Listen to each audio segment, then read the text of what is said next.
இந்த ஹீலிங் அப்படின்னா முதல்ல என்ன மேம்? ஹீலிங்னா இப்போ சோக்ரே நீங்கள் இது என்னன்னு கேட்டிங்கல்ல டெலிபதி அது ஒர்க் ஆகுது ஒரு சினிமாவில் பார்த்தது. பட் ஆனால் அதுவே ஒர்க் ஆகுமா நீங்கள்? ஒர்க்கு நீங்கள் எதுவும் எக்ஸ்பீரியன்ஸ் பண்ணது இல்லையா? அந்த லாஸ்ட் ஏன்னா வந்து அதெல்லாம் ரொம்ப எமோஷ்னலான விஷயம். இது இங்கே ஷேர் பண்ணலாமா என்னன்னு தெரில. சக்ராஸ்க்கு உண்டான ஹீலிங் செஷன், அதுக்கு மேலே ஆறான ஒன்று இருக்குது. மைண்டு என்ன இவங்களுக்கு வந்து இது நடக்கவே எனக்கு முடியாது கிடைக்காது அப்படின்னு ஸ்ட்ராங்காக ஒரு மைண்டு சொன்னாலும் இந்த ஸ்விட்ச் வேர்ட்ஸ் வந்து அது எல்லாத்தையுமே மாற்றும். பிரம்ம முகூர்த்த ஹீலிங் செஷன் அட்டன் பண்ணுறவங்களுக்கு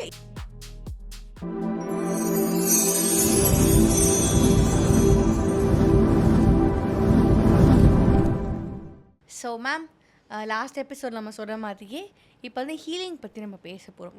இந்த ஹீலிங் அப்படின்னா முதல்ல என்ன மேம்? ஹீலிங்னா ஒரு டிவைன் எனர்ஜி நம்மளை ஹீல் பண்ணும். நமக்கு எதுவுமே முடியலையே, நடக்க முடியலையே, செய்ய முடியலையேன்ற பட்சத்தில் இது வந்து ஒரு பெரிய சப்போர்ட்டாக அமையும். ரேக்கி ஹீலிங் நான் சொல்கிறது. ஓகே, இந்த ரேக்கி ஹீலிங் அப்படின்னா என்ன பண்ணுவீங்க, அது என்ன நடக்கும்? இப்போ நம்ம ஒவ்வொருத்தருக்குமே வந்து ஒரு லைஃப் ஃபோர்ஸ் எனர்ஜின்ற ஒரு உயிரோட்டம் வந்து உள்ளே இருந்துகிட்டே இருக்கும். அந்த லைஃப் ஃபோர்ஸ் எனர்ஜி தான் நம்மளோட 7 சக்ராஸை பேலன்ஸ்டாக வச்சுக்கக்கூடிய ஒரு எனர்ஜி. 7 சக்ராஸ்ன்றது வந்து ஒரு மேஜர் 7 எனர்ஜி பாயிண்ட்ஸ் மாதிரி. ஸோ இந்த பாயிண்ட்ஸ் எல்லாம் வந்து சில நேரங்களில் வந்து ரிப்பேர் ஆகிடும். அதாவது இந்த எனர்ஜி ஃபோர்ஸ் வந்து ட்ரைன் ஆகிறப்ப, அதாவது ஏதாவது டிஃபிகல்ட்டான சுச்சுவேஷன் வந்து அவங்க ஃபேஸ் பண்ணுறப்ப அது அப்படியே ட்ரைன் ஆகிறது, இல்லை அது வேறு விஷயங்கள்னால ஏன்னா நிறைய ஃபேக்டர்ஸ் இருக்குது. 1 2 இல்லை, அது மட்டும் பேசினாலே நம்ம ஒரு 3-4 ஹவர்ஸ் வந்து பேசுகிற மாதிரி தான் இருக்கும். ஏன் அப்படின்னு கொஷினுக்கு போயிட்டோம் அப்படின்னா.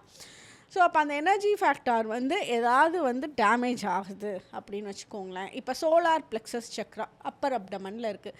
இந்த எனர்ஜி பாயிண்ட் வந்து ஒரு பர்சனுக்கு இம்பேலன்ஸ் ஆயிடுச்சு அப்படின்ற பட்சத்தில் அவங்க ரொம்ப லோ எனர்ஜிக்கு போயிடுவாங்க. செல்ஃப் கான்ஃபிடென்ஸ் பயங்கரமாக குறைஞ்சிரும், ரொம்ப டவுனாக இருப்பாங்க, ரொம்ப சோம்பேறித்தனம் வந்துடும். ஏதாவது இப்போ பண்ணணுன்னா வந்து இமீடியட்டாக பண்ண மைண்டு வராது, பண்ணணுன்ற ஆசை வரும், இதெல்லாம் செய்யணும் அப்படின்னு பிளானிங்லாம் செம்மையாக போடுவாங்க. ஆனால் அவங்கள புஷ் பண்ணி எந்திரிச்சு எதுவுமே பண்ண மாட்டாங்க, எல்லாத்தையுமே போஸ்ட்பான் பண்ணுவாங்க. ஒரு படிக்கிற விஷயமா இருந்தாலும் அப்புறம் நாளைக்கு இந்த சாப்டர் நாளானைக்கு அப்படின்ற மாதிரி தள்ளி தள்ளி அது லாஸ்ட் மினிட் வரைக்கும் முடிக்க முடியாது. எல்லாமே நாளைக்குன்ற வார்த்தை தான் வருமே தவிர அது ஒரு ஃபினிஷிங் டச்சுக்கு வரவே வராது. இது எல்லாமே சோலார் பிளெக்ஸஸ் ட்ரைன் ஆகிறப்போ வரக்கூடிய விஷயம்.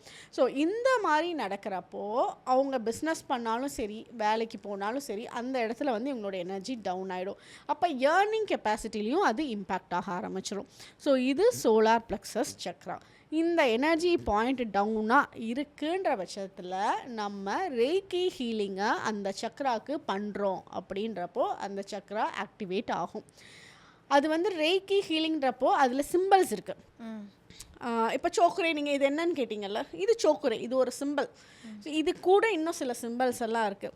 இது வந்து ப்ராக்டிஸ் பண்ணுறப்போ அவங்களுக்கு புரியும் எப்படி எனர்ஜி சென்ஸ் பண்ணணும், எப்படி கை வச்சு ஹீலிங் பண்ணணும், என்ன வந்து நினைக்கணும், என்ன நமக்கு சென்ஸ் ஆகும், அதெல்லாம் கிளாஸ்க்குள்ளே கம்ப்ளீட்டாக வரும். ஸோ சொல்லி கொடுத்த பேட்டர்னை மட்டும் சோலார் பிளெக்ஸஸ் சக்ராவில் நம்ம அந்த சிம்பிள்ஸ் எல்லாம் அப்ளை பண்ணி ஹீல் பண்ணுறப்போ அது கம்ப்ளீட்டாக அந்த சக்ரா வந்து ஹீல் ஆக ஆரம்பிக்கும். அப்போ நம்மளோட ஓன் நேச்சுரல் பேட்டர்னில் இருக்க அந்த லைஃப் ஃபோர்ஸ் எனர்ஜி பேலன்ஸ் ஆக ஆரம்பிக்கும். ஸோ அப்படி ஆரம்பிக்கிறப்போ நம்ம அகைன் அந்த பேக் டு ஃபார்ம் வந்துடுவோம். Okay okay. அண்ட் இது வந்து நீங்கள் ஒரு இடத்துல இருக்கீங்க, இப்போ நான் வந்து வேற ஒரு இடத்துல இருக்கேன் அப்படின்னா இது எப்படி இது வந்து ஒர்க் ஆகும்? இது வந்து இப்போ ஆன்லைனில் இருக்குது. இப்போ யூடியூப் இருக்குது, ஃபோன் இருக்குது, நல்ல ஆக்சஸ் வந்து இப்போ ஈஸியாக இருக்குது, ஜூம் மீட்டிங் இருக்குது. அப்படின்றனால இது ஆன்லைன் கிடையாது. இந்த டைம்னால புதுசாலாம் ஆன்லைன் வரல. ரேக்கியை பொறுத்த வரைக்கும் எப்போ இந்த எனர்ஜி வந்து நம்ம ப்ராக்டிஸ் பண்ண ஸ்டார்ட் பண்ணாங்களோ 100 வருஷத்துக்கு முன்னாடி இருந்து அப்போவே வந்து இது ஆன்லைனில் தான் இருக்குது. மீன்ஸ் நீங்கள் வந்து எங்கே வேணாலும் இருக்கலாம்.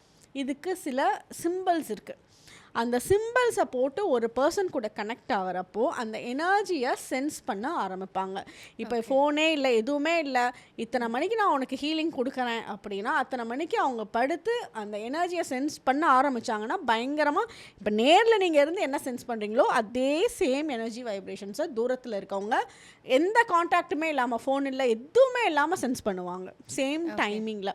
அதுக்கு சில சிம்பிள்ஸ் இருக்குது. இப்போ டெலிபதிலாம் ஒர்க் ஆகுது இல்லை, இந்த வார்த்தை உங்களுக்கு ஈஸியாக தெரியும். டெலிபதி அது ஒர்க் ஆகுது ஒரு சினிமாவில் பார்த்தது. பட் ஆனால் அதுவே ஒர்க் ஆகுமா நீங்கள்? ஒர்க்கு நீங்கள் எதுவும் எக்ஸ்பீரியன்ஸ் பண்ணது இல்லையா? இனிமேல் பண்ணுவீங்க பாருங்க. நிஜமா டெலிபதினா இப்போ நீங்கள் ஒரு லாங் டைம் ஃப்ரெண்டு, ரொம்ப நாள் ஆச்சு அவங்களுக்கு, இதெல்லாம் ஏஞ்சல்ஸ் கனெக்ஷன் இருக்கப்போ அப்படியே டப்புன்னு நடக்கும். அந்த ஏஞ்சல்ஸ் கனெக்ஷன் இருக்கவங்கலாம் இதெல்லாம் பயங்கரமாக எக்ஸ்பீரியன்ஸ் பண்ணி சொல்லுவாங்க. டெலிபதி வந்து இப்போ நீங்கள் ரொம்ப நாள் ஃப்ரெண்டு, ஐயோ பேசணும் அப்படின்னு நினைக்கிறீங்க, அதாவது வந்து நீங்கள் ஒரு 1 இயராக அவங்கக்கிட்ட பேசவே இல்லை, திடீர்னு ஒரு நாள் நினைக்கிறீங்க, அதே அன்னைக்கு நீங்கள் காலையில் நினைக்கிறீங்கன்னா உங்களுக்கு மத்தியானமோ இல்லை நைட்டோ அதே நாளில் அவங்க ஃபோன் பண்ணுவாங்க, டெக்ஸ்ட் பண்ணுவாங்க, ஏதாவது ஒன்று பண்ணுவாங்க. அப்படி நடந்தது உங்களை தான் மேம். எனக்கு நான் தானா இந்த மாதிரி இன்டர்வியூ வரும், நான் வந்து முன்னாடியே புரிஞ்சுக்கோமா இதாம்மா டெலிபதி அப்படின்னு வந்து உங்களுக்கு நோட்டிஃபை பண்ணிட்டு, ஏன்னா காலையில் உங்கள் வீடியோ நான் பார்த்தேன், நீங்கள் உடனே எனக்கு கால் பண்ணீங்க. ஓகே, இந்த விஷயத்தை நம்ம அப்படிதான் பேசணும். அந்த அந்த ஒரு டைம்ல நீங்க எனக்கு கால் பண்ணிருக்கீங்க. Okay okay. ஸோ இதுதான் டெலிபதி. இது வந்து நிறைய விஷயத்துல நடக்கும். ஸோ ஆமாம், நீங்களும் நானும் பேசி எவ்வளோ நாள் ஆச்சு, ரொம்ப நாள் ஆச்சு. லாஸ்ட் டைம் வந்தப்போ பேசினது தான். ஸோ நான் இப்போ வரேன்றது கூட உங்களுக்கு சொல்லவும் இல்லை, தெரியும் இல்லை, நானே லாஸ்ட் மினிட்ல டிக்கெட் புக் பண்ணியிருந்தேன்.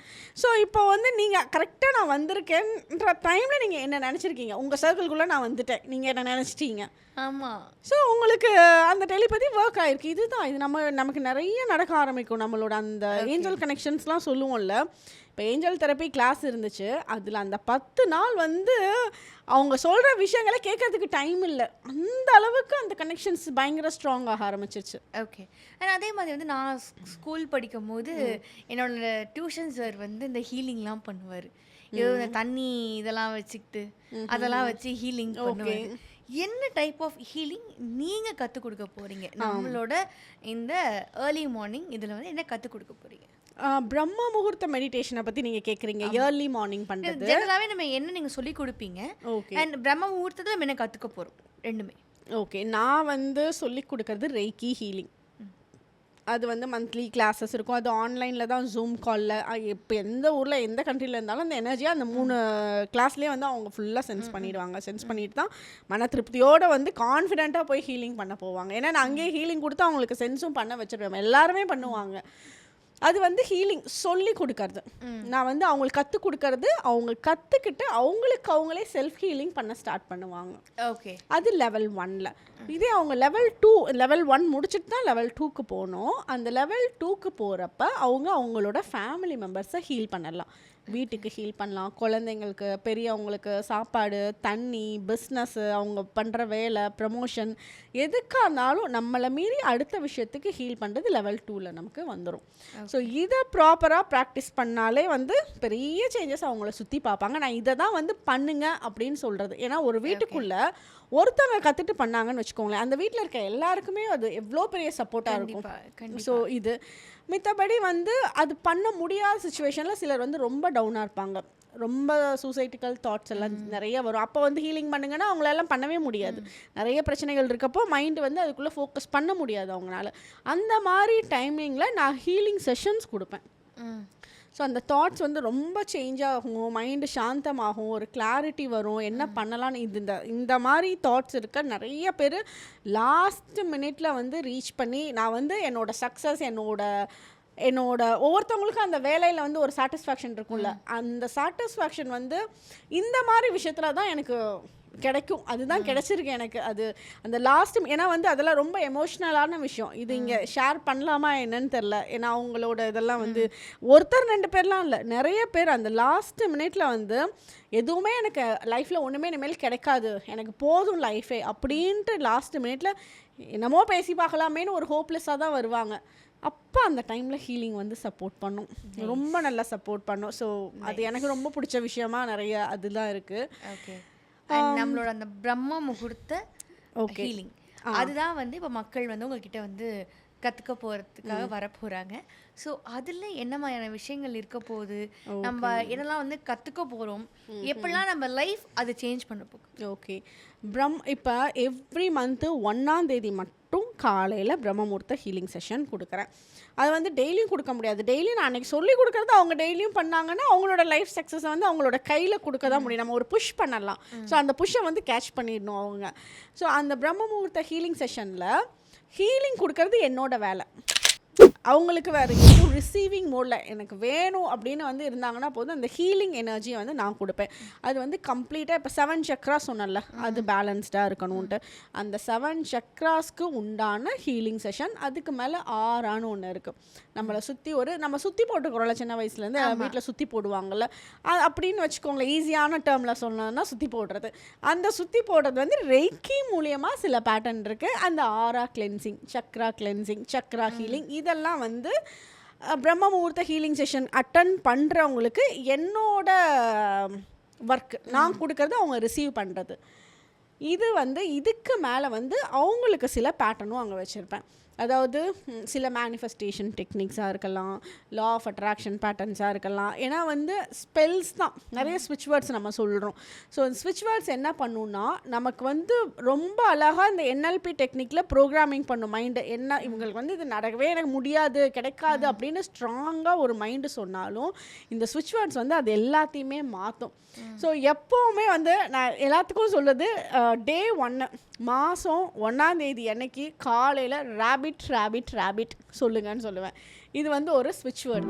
ரேபிட் ரேபிட் ரேபிட் ரேபிட் ஸ்விட்ச் வேர்டு. அதாவது இந்த ரேபிட் ரேபிட் ரேபிட் சொல்கிறது என்னன்னா நமக்கு சூப்பராக பண்ணும் அட்ராக்ஷன்ஸ் அந்த ஹோல் மந்த் நம்மளை அட்ராக்ட் பண்ண போகுது. அது எப்படி ஏர்லி மார்னிங் சொல்லணுமா இல்லை எந்த டைம் காலையில் எனி டைம். அதான் 1ஆம் தேதி ஸ்டார்ட் ஆகுதா ஃப்ரெஷ்ஷாக. இப்போ நியூ இயர் எப்படி செலிப்ரேட் பண்ணுவோம் ஒவ்வொரு வருஷமாக சந்தோஷம். நியூ இயர் வருதுன்னா ஒரு எக்ஸைட்மெண்ட்டோட ஒரு புது வருஷம் பிறக்குது, நமக்கு இந்த வருஷத்தில் அது நடக்கணும் இது நடக்கணும் அப்படின்னு பெரிய ரெசல்யூஷன்லாம் அந்த டேயில் வந்து எடுக்கிறாங்கல்ல. அந்த மாதிரி ஒவ்வொரு 1ஆம் தேதியாக நம்ம செலிப்ரேட் பண்ணுறோம் அப்படின்னா அந்த 12 மாதம் முடிஞ்சு நம்ம திருப்பி பார்க்குறப்ப நம்மளோட லைஃப்பில் நல்ல க்ரோத் இருந்திருக்கும். ஸோ அந்த ரேபிட் ரேபிட் ரேபிட்ன்றது ஒரு ஸ்விட்ச் வேர்ட். அந்த ஸ்விட்ச் வேர்டு வந்து சொல்லுங்கன்னு எப்போவுமே நான் எல்லாருக்கும் சொல்கிறது தான். நம்மளோட சேனலில் அந்த 1ஆம் தேதி வர்றப்போ அங்கேயும் இருந்து எல்லாம் ஒரே ரேபிட் மெசேஜாக இருக்கும். எல்லாம் சொல்லுவாங்க, எல்லாம் நிறைய ஃபோட்டோலாம் அனுப்புவாங்க. மேம் இங்கே பாருங்கள் என் குழந்தை வந்து நான் ரேபிட் ரேபிட் ரேபிட்னு சொல்கிறனால இந்த ஒரு குட்டி துபாயிலேருந்து ஃபோட்டோ அனுப்பிச்சாங்க. ஒரு குட்டி ரேபிட் வாங்கி அவங்க அப்பாட்டேருந்து காசு வாங்கி அம்மா உங்களுக்கு மணியும் ரேபிட்டும் அப்படின்னு கிஃப்ட் பண்ணால் டெய்லி 1ஆம் தேதி அம்மா ஆன்ட்டி ரேபிட் ரேபிட் ரேபிட் சொல்லுவாங்க, வாங்க போய் சொல்லலாம் அப்படின்னு வந்து பூஜா ரூமில் உட்காந்து சொல்லுவாங்களாமா. ஸோ அப்போ அவங்களுக்கு ஒரு ஹாப்பினஸ் வருது. அவங்களோட ஹஸ்பண்டுக்கு ப்ரமோஷன் கிடைச்சிருக்கு, இல்லைன்னு சொல்ல முடியாது. ஸோ அவங்க வந்து அதை செலிப்ரேட் பண்ணுறாங்க. சம்வேர் எங்கேயாவது ஒரு நல்ல விஷயம் நடக்குது இல்லை, எனக்கு அதுதான் ஹாப்பினஸ், எனக்கு அந்த ஹாப்பினஸ் போதும் என் லைஃப்க்கு வந்து எனக்கு அதுதான் எக்ஸ்பெக்டேஷன்ஸே இருக்கும். கண்டிப்பாக. ஸோ அந்த ரேபிட் ஸ்விட்ச் வேர்ட் சொல்லுங்கன்னு சொல்லுவேன். ஸோ அந்த ஸ்விட்ச் வேர்டில் வந்து பிரம்ம முகூர்த்த நேரமில் எல்லோரும் சேர்ந்து ஃபஸ்ட்டு சொல்லுவோம். அதுக்கப்புறம் ஹீலிங் செஷன் இருக்கும், சில எழுதணும் மேனிஃபெஸ்டேஷன் டெக்னிக் வந்து இருக்கும், சில ப்ராக்டிசஸ் அந்த ஒவ்வொரு மாதமும் ஒவ்வொரு பேட்டர்ன் வந்து கொடுக்க போகிறேன். ஸோ அந்த ப்ராக்டிஸ் நான் சொல்கிறத அந்த 45 மினிட்ஸ் 4:30க்கு ஸ்டார்ட் பண்ணி 5:15 வரைக்கும் இருக்கும் ஜூம் மீட்டிங்கில். ஸோ அது எல்லோரும் வந்து வீடியோவும் ஆன் பண்ணி குளிச்சுட்டு ஃப்ரெஷ்ஷாக அப்படியே ஹீலிங் எனர்ஜியோட ஒரு விளக்கெல்லாம் வச்சுட்டு அதெல்லாம் நான் முன்னாடியே கைட் பண்ணிவிடுவேன். வந்து இவங்க ஹீலிங் அட்டன் பண்ணால் போதும். அதே மாதிரி எல்லாத்துனாலையும் அட்டன் பண்ணுறதும் இது டிஃபிகல்ட்டு. அதாவது இப்போ 4:30 மணிக்கு ஒருத்தவங்க எந்திரிச்சு கிளாஸ் அட்டன் பண்ணும் அப்படின்னா 4 மணிக்கு அவங்க எந்திரிச்சு 3:45க்காவது எந்திரிச்சு ஃப்ரெஷ்ஷப் ஆகிட்டு 4:30 மணிக்கு அப்போ தான் அவங்களால ரிலாக்ஸாக வந்து உட்கார முடியும். ஸோ அதுக்கு வந்து அட்லீஸ்ட் ஒரு 2 to 3 days ஆகுது. அவங்க ஒரு 8 மணிக்கு லைட்டாக சாப்பிட்டுட்டு படுத்து தூங்கக்கூடிய ஒரு பேட்டர்னை வந்து கொண்டுட்டு வரணும். ஸோ அப்போ வந்து சில ஹர்ட்ஸ் இருக்குது, நிறைய ஹர்ட்ஸ் எல்லாம் இருக்குது. அந்த ஹர்ட்ஸோட மியூசிக் வந்து நம்ம கேட்குறோம் அப்படின்னா அது அவங்கள மைண்டை வந்து இன்னும் ஃபோக்கஸ் ஆகும், காம் ஆகும், சக்ஸஸ் ஆகிறதுக்கு ஹர்ட்ஸ், இந்த மாதிரி நிறைய ஹர்ட்ஸோட சவுண்ட் வந்து நான் அன்னைக்கு நீங்கள் முன்னாடி நாள் எந்த ஹர்ட்ஸ் வந்து மியூசிக் கேட்கணும் அப்படின்றதையும் நான் சொல்லிடுவேன். அதுக்கு உண்டான ஒரு தனி இன்ஸ்ட்ரக்ஷன்ஸே. ஏன்னா வந்து சும்மா எல்லாருனாலையும் அட்டன் பண்ண முடியாது, அப்படியெல்லாம் வந்து அது கரெக்டு கிடையாது. யாருனால முடியுதோ, ஏன்னா ஒரு விஷயம் வந்து ஸ்ட்ராங்கான உண்மை என்னென்னா அந்த கர்மா வந்து எந்திரிக்க முடியும்னு வழி கொடுக்குறவங்க தான் எந்திரிக்க முடியும். அந்த கர்மா வந்து இன்னும் கார்மிக் டெப்த்ஸ் அவங்களுக்கு இருக்குன்னா எந்திரிக்கவே முடியாது. ஓகே, அந்த கார்மிக் இப்போ வந்து நம்மளால் என்ன முடியல பண்ண முடியலன்னு சொல்கிறாங்கன்னு வச்சுக்கோங்க, உனக்கு இந்த வேலை கவர்மெண்டால் உனக்கு கிடைக்கவே கிடைக்காது, வாய்ப்பே இல்லை அப்படின்னு வந்து ஜாதகத்திலே வந்துருச்சுன்னு வச்சுக்கோங்க. இது ஏதோ ஒரு கர்மானால் வந்திருக்கு அப்படின்னு சொல்கிறாங்கன்னா, பட் இவங்க வந்து அந்த பிரம்ம முகூர்த்த நேரமில் எந்திரிச்சு ஒரு ஹீலிங்கோ ப்ராக்டிஸோ என்ன பண்ணாலும் சரி அந்த கர்மாவை பிரேக் பண்ணக்கூடிய எனர்ஜி அந்த நேரத்துக்கு இருக்குது. அப்போ தான் அவங்கள அந்த பிரேக் பண்ண முடியுன்றவங்க தான் அதை தாண்டி, ஏன்னா மைண்டு வந்து அக்செப்ட் பண்ணாது. அலாரம் வச்சா ஸ்னூஸ் பண்ணிட்டு 5 நிமிஷம் 10 நிமிஷம் 1/4 மணி நேரம் அப்படியே நீங்க வந்து உங்களுக்கு பே பண்ணிட்டு இதுக்கு முன்னாடி செஷன்ல வராதவங்கலாம் பார்த்துருக்கீங்களா? பார்த்துருக்கீங்க. நான் வந்து வேண்டான்னு சொல்லிடுறேன், அப்படிலாம் பண்ணாதீங்க, நேம் மட்டும் கொடுத்துட்டெல்லாம் வந்து வராமல் இருந்தால் வந்து அப்படியே அவங்கள அப்படியே வந்து நீங்கள் அடுத்த தடவை வேணா பண்ணுங்கள். அது இந்த பேட்டர்னில் கிடையவே கிடையாது.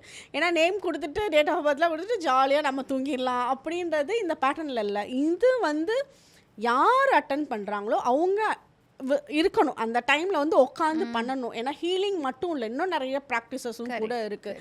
இப்போ வந்து சிலர் வந்து நான் என்னோட ஹஸ்பண்ட் வந்து நேம் டேட் ஆஃப் பர்த் கொடுக்கலாமா அப்படின்லாம் கேட்பாங்க. யார் அட்டன் பண்ணுறீங்களோ அவங்க மட்டும் வாங்க, அவங்க மட்டும் பே பண்ணுங்க. எல்லாருக்கும் பே பண்ணிட்டு அட்டன் பண்ணாமல் இருக்கிறது இந்த பேட்டர்னுக்கு கரெக்ட் இல்லை. ஏன்னா காலையில் எந்திரிக்கிறது தான் டாஸ்கே. இங்கே அவங்க ஜாலியாக தூங்குவாங்க, நம்ம வந்து அவங்களுக்கு கொடுக்கறதுன்றது இந்த பேட்டர்னில் கிடையவே கிடையாது. ஸோ விசிபிளாக அவங்க உட்காந்து ப்ரெசண்ட்டாக இருக்கணும். ஓகே, இதில் அவங்க லேர்ன் பண்ண போகிறது எல்லாமே வந்து ராபிட், அதை பற்றி நீங்கள் ராபிட்டா அது வந்து நார்மலாக நான் சொல்லிட்டு இருக்கேன். அதாவது லேர்ன் பண்ண போகிறது இல்லை, ரிசீவ் பண்ண போகிறாங்க. ஹீலிங் ரிசீவ் பண்ண போகிறாங்க. ஸோ அவங்க life is going to be changing. கண்டிப்பாக சேஞ்ச் ஆகும். ஏன்னா வந்து இப்போ நான் ஒன்ஸ் அந்த டேயில் அவங்கள எழுப்பி விட்டேன்னு வச்சுக்கோங்களேன், அப்படியே அடுத்த ஒரு 5-6 நாளைக்கு அந்த ஃபோர்ஸ்லேயே அவங்க கண்டிப்பாக எந்திரிச்சிருவாங்க. அதையும் வந்து அந்த கார்மிக் டெப்ஸ் எல்லாம் கிளியர் ஆகணும்னு முடிவு பண்ணிட்டாங்கன்னா அதை தொடர்ந்து எந்திரிச்சு ப்ராக்டிஸ் பண்ணிடுவாங்க. லைஃப்பில் பெரிய மாற்றங்கள் இருக்கும். ஏன்னா ஒரு ஹோல் டேயில் வந்து 32 டைம் இருக்குன்னு வச்சுக்கோங்களேன், முகூர்த்தம்னு சொல்லலாம். அந்த 32 முகூர்த்தத்தில் இந்த பிரம்ம முகூர்த்தம் வந்து எந்த தோஷமே இல்லாத ஒரு முகூர்த்தம், ஒரு பியோர் சோல், ஒரு பியோர் டைம். ஒரு பிறந்த குழந்தைக்கு வந்து ஏதாவது வந்து தப்பு சொல்லவே முடியாது, ஒரு பியோர் சோலாக இருக்குல்ல. ஸோ அந்த பியோர் சோல் வந்து அந்த டைம் பீரியடில் இருக்குது. அந்த டைமில் நம்ம என்னெல்லாம் மைண்டில் நினச்சி யூனிவர்ஸ்ட்டை கேட்குறோமோ, யூனிவர்ஸ் வெயிட் பண்ணிட்டு இருக்காடு, யாராவது எந்திரிச்சு எதையாவது கேளுங்கடா அப்படின்னு காத்துட்டு இருக்கு. ஸோ அவங்க அந்த டைம்ல ஒரு இது கேட்குறாங்கன்னா யூனிவர்ஸ் வாரி வழங்கும், கண்டிப்பா வாரி வழங்கும். இனிமே நான் அலாரம் வச்சு எழுந்து கேட்டுட்டு எந்திரிக்கிறீங்க, எந்திரிச்சு பாருங்க. பார்க்குறப்ப தான் உங்களுக்கு சேஞ்சஸ் தெரியும். சேஞ்சஸே தெரியாம நம்ம பார்க்காம எங்க போய் நடக்க போகுதுன்னு சொல்றது கரெக்ட் இல்லைல்ல. நான் வந்து நான் ஒரு கிளாஸ் கொடுக்குறேன்னா இருந்தாலும் சரி, ரெய்க்கியாக இருக்கட்டும், டாரட் ரீடிங் கிளாஸாக இருக்கட்டும், ஏஞ்சல் தெரப்பி கிளாஸாக இருக்கட்டும், கிறிஸ்டல்ஸாக இருக்கட்டும், எதுவுமே வந்து நான் எக்ஸ்பீரியன்ஸ் பண்ணாமல் நான் எந்த கிளாஸுமே இது வரைக்கும் நான் போட்டதில்லை. எனக்கு முதல்ல அந்த கான்ஃபிடென்ஸ் இருக்கணும். அதை நான் எல்லாம் கோ த்ரூ பண்ணிவிட்டு அந்த கான்ஃபிடென்ஸ் இருக்கப்போ தான் என்னால் பேசவே முடியும். இல்லைன்னா என்னால் பேச முடியாது. அது பேசிக்காக என்னோட கேரக்டர்னு வேணால் சொல்லலாம். இப்போ வந்து என்னை வந்து யூனிவர்ஸ் இந்த இடத்துக்கு கொண்டாந்து விட்ருக்கு அப்படின்னா, அந்த ஸ்பிரிச்சுவல் கனெக்டட் ஹீலிங் இந்த டாப்பிக்குள்ளே என்னை கொண்டாந்து விட்ருக்குன்னா, யூனிவர்ஸ் ஈஸியாலாம் என்னை கொண்டாந்து இங்கே விடலை, பெரிய பயங்கரமாக வச்சு செஞ்சு தான் கொண்டாந்து விட்டுச்சு. ஏன்னா வந்து இந்த ஸ்பிரிச்சுவல் டாப்பிக்கில் யாரெல்லாம் வந்து பெட்டராக வராங்களோ பயங்கரமாக சஃபர் பண்ணி வருவாங்க. ஓகே, நிறைய விஷயத்தில் சஃபர் பண்ணி அதெல்லாம் வந்து நம்ம ஹேண்டில் பண்ணுறோமா, உனக்கு இதுக்கெல்லாம் வந்து ஸ்ட்ரென்த் இருக்கா அப்படின்னு யூனிவர்ஸ் வச்சு செய்யும்.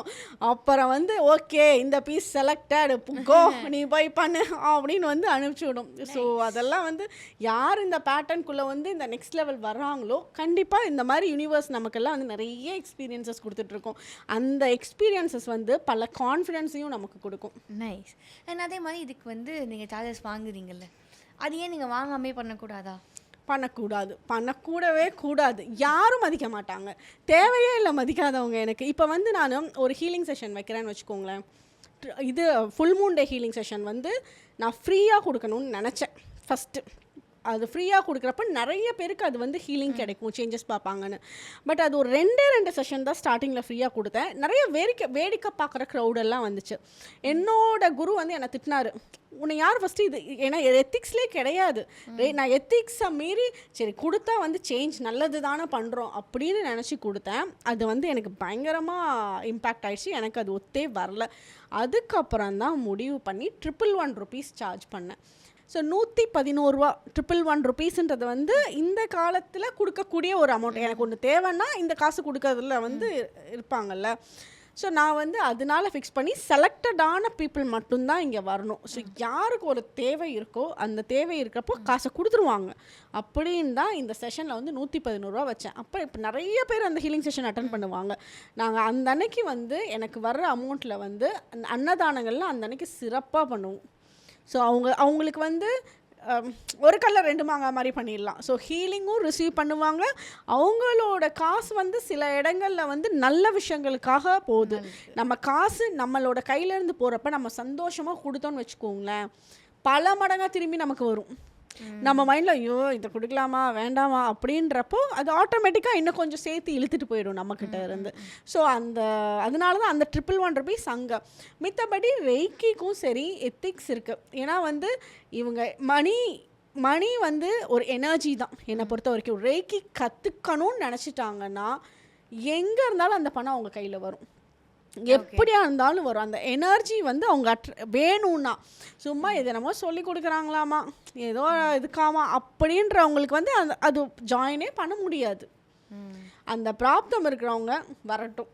ஓகே, நான் செலக்டடாக தான் எடுப்பேன். அப்படி வந்து ஒரு ஹீலிங்கே பண்ணுறதா இருந்தாலும் சரி நம்ம செக் பண்ணணும். சிலர் வந்து ரொம்ப தப்பான விஷயங்களுக்கு ஹீலிங் கேட்பாங்க, அந்த டைமில் கொடுக்கக்கூடாது, அது ரொம்ப ராங்கு. நிறைய இன்சிடென்ட்ஸ் இருக்குது. சில இதை வந்து ரொம்ப ஃப்ராங்காக சொல்ல முடியுமான்னு தெரில இந்த இடத்துல. ஸோ தப்பான விஷயத்துக்கு அவங்க இப்படியெல்லாம் கூட என்கிட்ட சொல்லியிருக்காங்க, மேம் நான் எவ்வளோ வேணாலும் பே பண்ணுறேன் மேம், இதை வந்து பண்ணிவிடுங்க மேம் ப்ளீஸ், எங்களுக்கு ரொம்ப முக்கியம் அப்படிம்பாங்க. ஆனால் அது ரொம்ப ரொம்ப தப்பாக இருக்கும் அந்த விஷயம். ஹீலிங் அந்த இடத்துல வந்து நம்ம கொடுக்குறோம் அப்படின்னா, ஏன்னா உலகத்தில் 2 எனர்ஜி தான், ஒன்று ஒயிட் மேஜிக், ஒன்று பிளாக் மேஜிக். இந்த ஒயிட் மேஜிக் பண்ணுறவங்க ரெய்க்கி எல்லாமே வந்து ஒயிட் மேஜிக்கில் வரும். இந்த ஒயிட் மேஜிக் பண்ணுறவங்கனால இந்த மாதிரி செகண்ட் டாக் வேலைக்கு போகவே முடியாது. அதே தான் பிளாக் மேஜிக் பண்ணுற ஒரு ப்ராக்டிஸ் பண்ணுறாங்கன்னா அவங்களால இதுக்குள்ளே வரவும் முடியாது. ஸோ அந்த இதே மாறி போயிடும்னா அதில் நிறைய விஷயம் இந்த ஹீலிங் பண்ணுறதுக்கு முன்னாடி செக் பண்ணணும், இவங்களுக்கு கொடுக்கலாமா வேண்டாமா அப்படின்றது எல்லாமே. ஓகே, இதுக்கு என்ன மேம் ப்ராசஸ் இருக்குது? இந்த கிளாஸில் ஜாயின் பண்ணணும்னா என்ன மாதிரி ப்ராசஸ் இருக்குது நம்மளுக்கு? பிரம்ம முகூர்த்த நேர கிளாஸஸ் சொல்கிறீங்களா? அது ஆஃபீஸ் நம்பருக்கு காண்டாக்ட் பண்ணாங்கன்னா அவங்க வாட்ஸ்அப் குரூப்புக்குள்ளே வந்து ஆட் பண்ணிக்குவாங்க. அதுக்கு வந்து 999 ருபீஸ் சார்ஜஸ் போட்டிருக்கேன். ஸோ அந்த 999 ருபீஸ் வந்து வேணுன்றவங்க கொடுத்து வரட்டும், அவ்வளோதான். ஸோ ஏன்னா காலையில் எந்திரிக்கிறதே அவங்களுக்கு பெரிய டாஸ்க்கு. ஹீலிங் வேணும்னா நான்லாம் வந்து காலையில் நேரமாக எந்திரிப்பேன். எல்லோரும் வந்து கேட்பாங்க, மேம் உங்களை மாதிரியே நாங்கள் ஹீலிங் பண்ணோம் மேம் எப்படி மேம்னு. ஆனால் காலையில் எந்திரிக்கிறது மட்டும், மேம் எனக்கு வந்து ஸ்கூல் பிள்ளைங்களை அனுப்பணும் மேம், அவருக்கு ஆஃபீஸ்க்கு சாப்பாடு செய்யணுங்க மேம். அது வந்து பர்சனல் சாய்ஸஸ், எக்ஸ்கியூசஸ். ஏன் எல்லாருக்கும் தான் குடும்பம் இருக்கும், எல்லோரும் தான் வந்து பண்ணணும். பட் அதை மீறி பிரேக் பண்ணிவிட்டு நம்ம போய் பண்ணுறோம்ல, அது வந்து நமக்கு வேலை செய்யும். ஸோ என்கிட்ட அப்படி யாராவது கேட்டாங்கன்னா நீங்கள் எந்திரிச்சு பண்ணி பாருங்கள், நீங்கள் ஹீலிங் சூப்பராக பண்ணுவீங்க. உங்கள் மேலேயே ஃபஸ்ட்டு உங்களுக்கு கான்ஃபிடென்ஸ் வர ஆரம்பிக்கும். என்கிட்ட கேட்க கூட மாட்டீங்க, உங்களுக்கு அந்த கான்ஃபிடென்ஸ் க்ரியேட் ஆகும்னு தான் நான் சொல்கிறது. ஓகே, ஸோ வந்து இதுக்கு வந்து நம்ம ஜாயின் பண்ணணும்னா 999 கொடுத்து நம்ம வந்து கொடுத்துட்டு ஜாயின் பண்ணிவிட்டு 45 மினிட்ஸு ஜூம் மீட்டிங்கில் அதுக்கு முன்னாடியே இன்ஸ்ட்ரக்ஷன்ஸ் குரூப்புக்குள்ளே கொடுத்து வச்சுருப்பேன், என்னென்ன பண்ணிட்டு வரணும், யாரெல்லாம் ஜாயின். இப்போ ஏன்னா சில வயசானவங்களுக்கு முடியாது காலையில் எழுந்திரிக்கிறதுக்கு, அவங்கெல்லாம் இதை ஸ்கிப் பண்ணிடுங்க. அவங்களுக்கெல்லாம் தான் full moon day healing session கொடுத்துட்டு தான் இருக்கேன். ஸோ அதில் ஜாயின் பண்ணிக்கலாம். அதே மாதிரி குட்டி குழந்தைங்களெல்லாம் எழுந்திரிச்சு ஜாயின் பண்ண சொல்கிறதும் கரெக்டானது இல்லை. இப்போ ப்ரெக்னென்ட் லேடிஸ் இருக்காங்கன்னா அவங்களுக்கு ஏதாவது நைட்டெல்லாம் ஸ்லீப்லெஸ் நைட்ஸாக இருந்திருக்கலாம், அப்போ வந்து ரொம்ப கஷ்டப்பட்டு முழிச்சிருந்து காலையில் உட்கார்றது வந்து வேண்டாம். ஸோ நல்ல ஒரு ஹெல்த்தியாக இருக்காங்க, நம்மளால் உட்கார முடியும் அப்படின்னு குளிச்சுட்டு நம்மளால் அந்த டைமில் எந்திரிக்க முடியும்னா அதுவும் வந்து ஒரு 2-3 நாள் நீங்கள் ப்ராப்பராக தூங்கி எந்திரிச்சிட்டு வாங்க. ஏன்னா இப்போ ஒரு எந்திரிக்கிற பேட்டர்னே வந்து 8:30 மணிக்கு தான் நான் எந்திரிப்பேன், 8 மணிக்கு தான் எந்திரிக்கிறவங்கள திடீர்னு வந்து நீ 4:30 மணிக்கு எந்திரிச்சு உட்காருன்றதும் வந்து கரெக்ட் கிடையாது. ஸோ இந்த மாதிரி இந்த ரூல்ஸ் அண்ட் ரெகுலேஷன்ஸ் எல்லாம் ஃபாலோ பண்ணிட்டு அவங்க வந்தாங்கன்னா ஹீலிங் எனர்ஜியை ரொம்ப நல்லா சென்ஸ் பண்ணுவாங்க, அவங்க லைஃப்பில் வந்து ஒரு பெரிய மாற்றத்தை ஏற்படுத்தும்.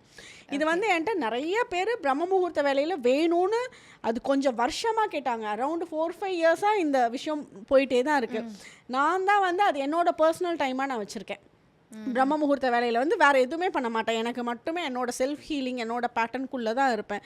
ஸோ ஓகே, இப்போ எல்லாத்துக்கும் வந்து அந்த மாற்றத்தை ஏற்படுத்தலாம், நமக்கு தான் மீதி இத்தனை நாள் இருக்கேன், அந்த ஒரு நாள் வந்து நம்ம ஹீலிங்கை கொடுப்போம் அப்படின்றது கொடுத்துருவேன். என்கிட்ட கற்றுக்கிட்ட ரெய்க்கி கற்றுக்கிறவங்களுக்கு ஒவ்வொரு மந்த் ஃபாலோ அப் செஷன் கொடுப்பேன். அதாவது இப்போ ஒன்ஸ் ரெய்க்கி எப்படி கற்றுட்டு ப்ராக்டிஸ் பண்ணாமல் விட்டாங்கன்னா ரொம்ப பெரிய சேஞ்சஸ் பார்க்க முடியாது. அந்த ப்ராக்டிஸில் அவங்க வைக்க வைக்க வைக்க வைக்க அப்படியே மாற்றங்கள் வந்துக்கிட்டே இருக்கும். ஸோ என்கிட்ட கற்றுட்டவங்க விட்டுறவே கூடாது அப்படின்றதுக்காக தான் அந்த follow up session monthly once வந்து ஒரு ஃபாலோ அப் கொடுத்துருவேன். ஏன்னா வந்து எனக்கு ஒரு பேட் எக்ஸ்பீரியன்ஸ், அதான் நான் சொன்னேன், யூனிவர்ஸ் ஒவ்வொன்று வச்சு செஞ்சு தான் நமக்கு வந்து எக்ஸ்பீரியன்ஸே வந்து இப்படி பண்ணாத இப்படி பண்ணு அப்படின்னு வந்து செல்ஃப் லெவலாம் காட்டி விட்டு அனுப்போம். நான் வந்து கற்றுக்கிட்ட டைமில் எனக்கு நிறைய சேஞ்சஸ் தெரிஞ்சது, சூப்பராக சேஞ்சஸ் தெரிஞ்சது. ஆனால் எனக்கு சொல்லி கொடுத்த குரு வந்து அவைலபிளே இல்லை. அவரை வந்து கான்டாக்டே பண்ண முடியாது. எப்படி டவுட் கேட்டாலும் எனக்கு சந்தேகம் மேலே சந்தேகம் வரும், கிளியர் பண்ணுறதுக்கு ஆள் இல்லை. அப்போ எனக்கு பயங்கர அழுக வரும். ஏன்னா நல்லா இருக்கு அது. ஏன்னா நான் ரொம்ப எனக்கு ரெய்க்கிக்கு 1 மாஸ்டர், எனக்கு ரெய்க்கிக்கு 6 மாஸ்டர்ஸ் இருக்காங்க. ஒருத்தட்ட ப்ராப்பராக கற்றுட்டாலே போதும், எனக்கு பயங்கர அர்ஜ். அதில் என்ன இருக்குது, இப்படி என்ன இருக்குது, இந்த மாஸ்டர் என்ன சொல்லிக் கொடுப்பாங்க, இவங்க என்ன சொல்லிக் கொடுப்பாங்கன்னு அப்படியே அந்த ஒரு தேடலில் தான் போய் கற்றுட்டேன். ஸோ அப்போ நான் கற்றுட்ட டைமில் எனக்கு அதை கிளியர் பண்ணுறதுக்கு யாருமே இல்லாமல் எவ்வளோ சஃபர் ஆனேன். ஸோ இப்போ ஏன்னா இந்த டாபிக் வந்து எல்லாம் நம்மளோட ஃப்ரெண்ட்ஸ்கிட்டையோ பக்கத்து வீட்லையோ தெரிஞ்சவங்கள்ட்ட கேட்க முடியாது. அந்த ஃபீல்டில் இருக்கிறவங்க தான் வந்து கிளியர் பண்ண முடியும். ஸோ திருப்பி அவங்கள என்ன ரீச் பண்ணி ஒரு சின்ன சின்ன சந்தேகம் கேட்கறது பாசிபிளாக இல்லாமல் இருக்கலாம். ஸோ அதனால மந்த்லி ஒன்ஸு எனக்கு என்கிட்ட நான் யாருக்கெல்லாம் சொல்லி கொடுத்துறோம் உங்களுக்கு ஃபாலோ அப் செஷன் கொடுத்துருவேன். ஃபுல்லாக எல்லோரும் வந்துடுவாங்க. நைஸ். So thank you ma'am. நம்ம வந்து நிறையா விஷயங்கள் இதை பற்றி பேசணும். அண்ட் அடுத்த எபிசோடில் என்ன பேச போகிறோன்னா ஏஞ்சல்ஸை பற்றி. ஸோ அப்படி நம்ம அடுத்த எபிசோட் போகலாம்.